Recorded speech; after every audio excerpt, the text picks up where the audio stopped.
예, 메르스 확진자가 8명 추가로 확인됐습니다. 2차 유행의 진원지인 삼성 서울병원에서 발생한 환자는 3명으로 눈에 띄게 줄어든 반면에 이 메르스 환자가 경유했던 서울 아산병원에서 처음으로 환자가 발생하는 등 수도권 다른 대형 병원 3곳에서 환자가 새로 나왔습니다. 네, 이번 주가 고비로 보이는 메르스 확산세와 대책, 정군기 홍익대 교수 그리고 박태균 식품의학 칼럼니스트 두 분 모시고 자세한 말씀 나눠봅니다. 어서 오십시오. 네, 안녕하십니까? 예. 자, 교수님, 오늘로써 이제 메르스 이 발병한 지가 20일째입니다. 이제 3주가 다 돼가는데 오늘 또 이제 추가 감염자가 나왔어요. 그래서 95명, 95명입니다. 사망자는 7명이 됐습니다. 일단 발생 감염자 수는 조금 줄어들고 있는데 그럼에도 계속해서 나오고 있거든요. 전반적인 상황 어떻게 보고 계세요? 예, 참 고비라고 생각이 되는데 느낌으로는 잡힐 것 같은 느낌이 좀 들죠. 우선 평택 성모병원에서 얘기가 없고, 그렇죠. 1차 이제 뭐 유행이 종식됐다는 얘기가 있고. 이제 삼성 서울병원 문제였는데 뭐 3명 확진 정도로 나와서 또 잡힌 게 아니냐라는 그런 그 생각을 해볼 수 있는데 문제는 오늘 또 확진자가 좀 나왔고 또 사망자가 1명 나왔고 그 중에서도 또 우리 아산병원 우리나라에서 가장 큰 병원입니다. 거기서 나오다 보니까 또 신경이 쓰이는 거죠. 이런 점을 생각하면은 고비를 지금 지나고 있는 게 아닌가.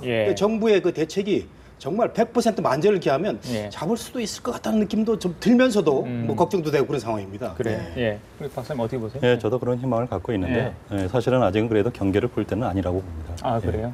좀 더 긴장을 유지를 해야 된다. 예, 긴장을 유지해야죠. 지금 상태에서. 알겠습니다. 네, 그렇다면 좀 돌발 상황이 발생할 가능성도 있다 이렇게 보시는 건가요? 돌발 상황은 이런 전염병 상황에서는 언제든지 있습니다. 우리가 삼성 서울병원 간 경우에도 전혀 예상하지 못했던 상황이잖아요. 마찬가지로 지금 이제 아까 지금 우리나라의 최대 병원인 서울 아산병원에서 환자가 생겼다고 하면은 또 그 다른 병원에서도 얼마든지 생길 수 있고 또 막 그렇게 된다고 하면은 1차 우리 유행이었던 평택 성모병원하고는 차원이 달라지거든요. 그런 것까지 늘 염두에 두고 잘 감시를 해야 될 것 같습니다. 이런 7병원들은 그 전국에서 다 오잖아요. 그렇습니다. 그러니까 전국에서 다 오기 때문에 그만큼으로 전국적으로 확산이 될 수가 있는 소지가 훨씬 더 크다고 볼 수가 있는 거죠. 예, 그래요. 자, 이런 가운데 교수님 어제 이제 또 완치자가 추가로 나왔잖아요. 입원 환자, 5번 환자들이 됐는데 계속해서 완치자 좀 나오고 있어요. 좀 더 위안이 되는 것 같아요. 그렇죠. 그 2차 그 완치자는 의사인데 맞습니다. 그 감염자를 그 진료를 하다가 감염이 돼가지고 이제 어제 완치가 됐는데 본인 얘기가 상당히 그 시사적이 많았죠. 이게 뭐 중년인데 독감보다는 그 심하지 않았다. 어제 제가 연합뉴스 TV를 보니까 이분 인터뷰에서 통증이 이제 7이라고 하면 그 독감의 통증이 7이라고 하면 자기는 이번 그 메르스 감염으로 한 3, 4 정도 통증을 느꼈다. 굉장히 건강한 분인 것 같아요. 그래서 그 젊은 사람들은 물론이고 이 그 건강한 성인 남자라면은 충분한 그 어떤 관리와 휴식을 통해서 완치될 수 있는. 그래서 우리가 뭐 처음에 치사율 40% 이렇게 얘기가 나왔는데 뭐 지금도 뭐 한 자리 숫자에 머무는 것 같고요. 그렇다고 하면 우리가 너무 지나친 그 어떤 뭐 우려 확보시험 필요 없는 게 아닌가. 제가 어제 그 요즘 그 대학의 시험 기간이거든요.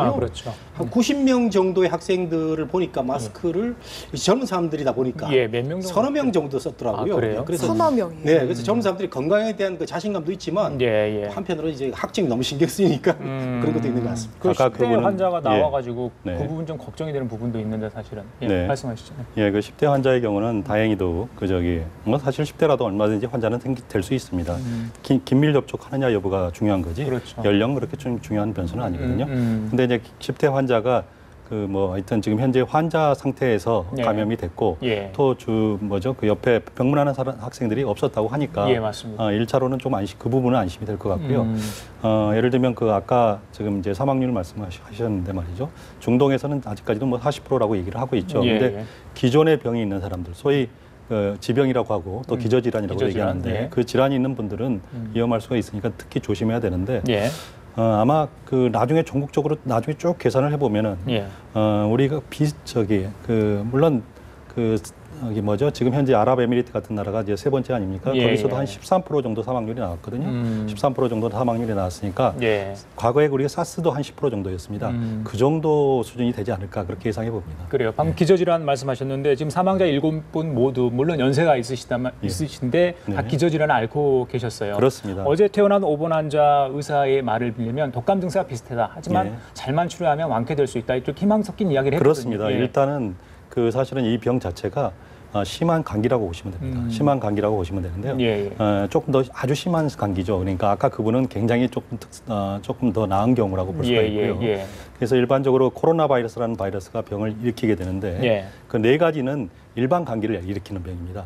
나머지 두 가지가 바로 사스하고 이 바로 메르스를 일으키는 감기인데 그래서 이게 만성 질환이 아니잖아요. 예, 그러니까 만약에 어떤 고비를 넘기고 치료가 되면 말이죠. 폐렴까지 안 가거나 하면은 그냥 쉽게 나을 수 있는 병이고 뭐 이게 질질 끄는 병은 아니거든요. 그러니까 굉장히 이제 앞으로 완치자는 계속 또 빠른 속도로 나올 수 있을 것 같습니다. 네, 너무 공포심을 가질 필요는 없다 이런 말씀이신 것 같고요.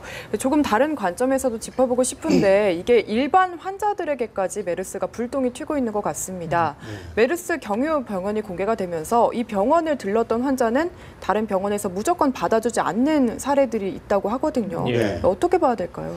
글쎄요, 이 의료기관은 공공성하고 영리성을 두 개를 다 갖고 있는 그런 성격을 갖고 있는데, 뭐 영리도 무시할 수 없는 거 아니겠습니까? 병원이 운영이 돼야 되니까. 뭐 워낙 그 공포와 우려가 심하다 보니까 메르스 환자를 뭐 받았다, 진료를 했다, 소문 자체가 나가게 되면 이 자체에서 벌써 병원이 운영이 안 될 정도의 이런 타격을 받다 보니까 안 받는 경우가 있는 것 같은데 그래도 제가 의료기관이라면 당연히 받아야죠. 당연히 받아서 국민의 건강을 우선 공익을 위해서 국민의 건강을 치료를 해줘야 되고요. 그리고 철저한 뭐 준비라든가 뭐 소독 방역을 잘해가지고 그걸 뭐 이제 다시 또 상급 의료기관에 보낸다든가 이런 의사 정신, 히포크라테스 정신이 있어야 되는데 만일에 그런 의원 병원이 있다면은 글쎄요, 저는 뭐 문제 좀 삼고 싶은데 지금은 비상 상황 아닌가요? 이런 거 조금 이 병원 내 이기주의 이런 건 없어야 될 것 같아요. 네, 그렇죠. 뭐 지금 현재 병원이 다 협조해가지고 해야 되는 그런 상황인데 그런데 지금 말씀드린 대로 뭐 예를 들면 현재 지금 들려간 병원이라든가 발생한 병원이라고 해서 거기 간다고 해서 환자가 특별히 거기서 새롭게 걸릴 것 같지는 않아요. 새롭게 걸릴 이미 전부 다 그 부분 뭐 예를 들면 응급실 같은 데는 처단을 했고 일반 병실이야 거기까지는 상당히 거리가 떨어져 있기 때문에 그렇게 메르스 바이러스가 멀리까지 날아다니지는 않을 겁니다. 환자가 찾아오더라도 제대로 문진을 하고 좀 진찰을 해서 정확하게 물론이죠. 이야기해서 격리 뭐 병실 있지 않습니까? 병원 있으니까 그쪽으로 보내면 되는 거예요. 그때 또 중요한 건 뭐냐면 환자들이 사실을 정확하게 얘기해야 됩니다. 그렇죠. 자기가 어떤 병원에 들렸거나 하는 그런 얘기를 이제 혹시 만약에 이제 이 병원이 아까 14번 할머니 환자 건국대병원 그것도 마찬가지 경우입니다. 76번의 환자. 그 경우도 사실을 숨겼다는 거 아닙니까? 그렇게 되면은 잘못하면 그게 또 하나의 거점 병원, 3차 유행을 할 수 있는 그런 이유가 될 수가 있거든요. 따라서 그런 것들은 정말 솔직하게 말씀을 드리는 게 훨씬 본인을 위해서나 사회를 위해서나 다른 사람의 생명을 위해서 중요할 것 같습니다. 병원도 이렇게 이런 안 좋은 모습을 보이는데 지역 간에도 자치단체 간에서도 좀 그럴 것 같아요. 환자를 받기 싫어서 이제 오늘 나온 얘기가 강원도가 사실 청정 지역에 있는 2명의 양성 판정자가 나왔다 그런 것 같습니다. 다른 충청도의 모 자치단체도 자 우리 지역은 안 돼 이렇게 이야기를 했다는데 자, 이런 모습도 바람직하지 않죠. 그렇죠. 충청도하고 이제 강원도가 청정 지역이고 또 우리 격리시설 만들 수 없다. 뭐 예산도 없고 여러 가지 어려움 때문에 만들 수 없다고 얘기를 했는데 우리나라 국토가 좁잖아요. 제가 알기로 98,000제곱킬로미터가 알고 있는데 우리 앵커 말씀하신 대로 원주에서 처음으로 이제 양성 반응 나왔는데 이분이 이제 삼성서울병원 왔다 간 분이거든요. 그렇다면은 원주에서 서울까지는 고속버스 타면 1시간 반입니다. 이런 걸 생각하면은 정말 좁은 나라에서 우리 지역 님비라고 보통 깊이 혐오 어떤 시설을 님비는 안 된다 이런 건데 우리 이 좁은 국토에서 너나가 따로 없는 거 아니겠습니까? 지자체, 중앙정부 전부 협력해서 대책을 세워야 될 것 같아요. 한 가지 예를 들면 말이죠. 삼성 서울병원에서 만약에 환자가 발생했는데 그 사람이 만약에 제주도 환자라고 치죠. 그래서 삼성 서울병원에 지금 격리실이 전혀 없다고 가정을 하면 그때는 할 수 없이 제주도로 받아줘야 되지 않습니까? 그런 자기 주민 환자까지도 안 받아준다는 건 말이 안 되는 거죠. 사실 격리시설의 차이가 있는 거지 그 사람이 골로 간다고 해서 지역 감염이 확산되는 건 그런 건 아니거든요. 그렇죠. 어쨌든 이렇게 좀 이기적인 성향들이 나타나는 이유 중에 여러 가지가 있겠지만 한 가지 언급이 계속해서 되고 있는 게 환자 정보 공유 시스템이 너무 늦어졌다. 그렇기 때문에 불안감을 키웠다. 이런 이야기가 있는데 동의하시죠? 그건 동의합니다. 그건 동의하고요.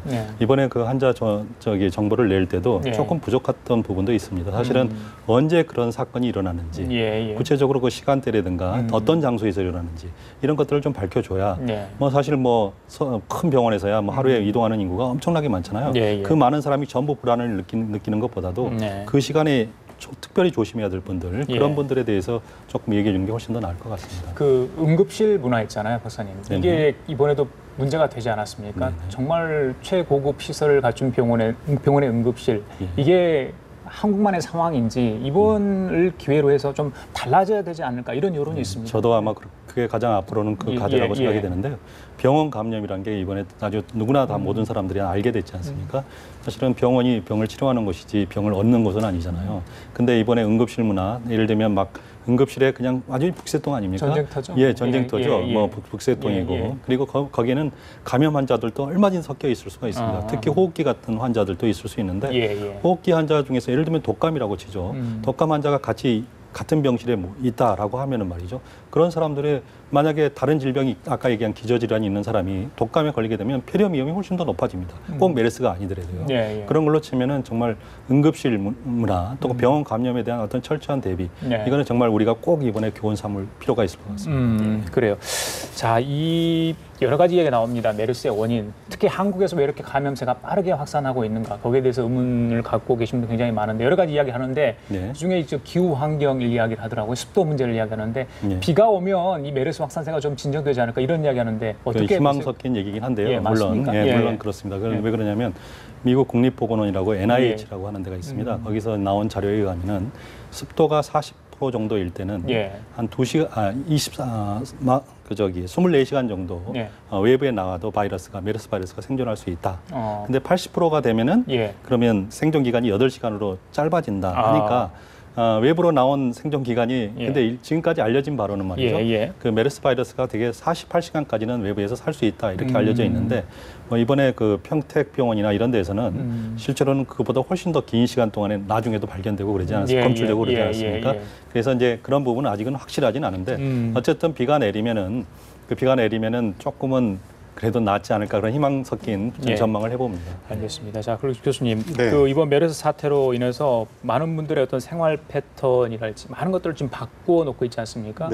서울시가 13일 날 공무원 채용 시험 필기 시험을 치르는데 그걸 예정대로 강행을 하기로 했습니다. 자, 여러 가지 조치를 취한 다음에 시험을 치르게 하겠지만 아무래도 전국적으로 수험생들이 몰릴 거 아닙니까? 그러다 보니까 감염을 우려하는 분들이 있어서 찬반 논란이 일고 있어요. 어떻게 보세요, 그 부분은? 저는 박원순 시장이 이번 그 메르스 사태에 대해서 굉장히 과잉 반응을 할 정도로 지금 대책을 세워놓고 있는데 박원순 시장이 최종 결정이라고 생각하면 그렇게 하겠죠. 과잉 반응한 게 낫다고. 그래서 제 생각에는 그 공기 감염, 지역 감염이 의학적으로는 우리 박 박사님 잘 아시겠지만 거의 근거가 없는 걸로 나와 있기 때문에 많이 모이긴 하지만 조처를 잘 취하고 주변의 환경을 소독을 잘 한다면 굳이 영향이 없을 것 같고요. 그리고 중요한 시험 아니겠습니까? 지금 그렇죠. 우리 젊은이들 사이에서는 그 고용, 취업이 최고의 과제고요. 아까도 말씀드렸지만 지금 대학가 시험인데 시험은 또 정상적으로 치러지고 있거든요. 그리고 말씀드리면은 서울시가 잘 이정적으로 판단하지 않았나라고 전망을 해봅니다. 그래요. 네, 그리고 어제는 국회에서는 긴급 현안 질의가 있었습니다. 문영표 보건복지부 장관의 거의 청문회를 방불케 그런 이야기들이 있었는데 일각에서는 지금 현장에서 진도 지휘할 문영표 보건복지부 장관을 국회에 불러서 그렇게 질문을 해야 했냐 이런 비판도 있거든요. 예, 사실은 이제 그것뿐만 아니고 지금 그 학자들도 그런 얘기를 하더라고요. 전문가들이 서울하고 세종하고 왔다 갔다 해야 되지 않습니까? 정말 전문가들이 그렇게 시간이 지금 밤잠을 못 잘 정도로 굉장히 바쁜데 대책을 세워야 되기 바쁠 사람들이 문영표 장관을 포함해가지고 전부 다 되도록이면 지금 거기에 집중하도록 조금 놔두는 게 훨씬 더 나을 것 같습니다. 교수님 이 부분에 대해서 하신 말씀 있을 것 같아요? 저는 지난번에 그 여당에서 청와대하고 같이 메르스 대책 세우자고 그랬는데 청와대 그 정책수석이 문영표 장관 바쁘기 때문에 좀 이따 하자고 그랬는데 지금 그 뒤로 이제 사태가 좀 확산됐거든요.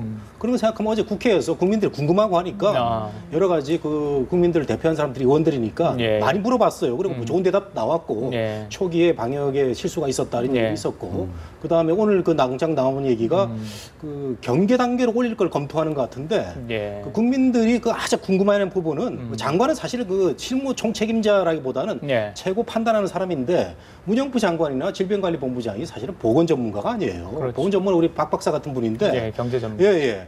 그렇기 때문에 저는 충분히 나와서 답변할 수 있다 이렇게 생각이 돼서 뭐 조금 다른 견해를 갖고 있지만 국민들의 알 권리도 굉장히 중요하다고 말씀드리고 싶습니다. 예, 그렇죠. 어제 뭐 분위기 여러 가지가 있었는데 사실 본회의장에 국회의원들 모습은 꽉 찬 의석은 아니더라고요. 제가 봤을 때는. 글쎄요, 국회의원들이 항상 이렇게 또 이 중요한 그 문제에 대해서는 또 뭐 자리가 비어서 또 비판을 받기도 하는데 그래도 저 평택의 그 유이동 의원인가요? 아주 뭐 본인의 그 어떤 이미지 지역구잖아요.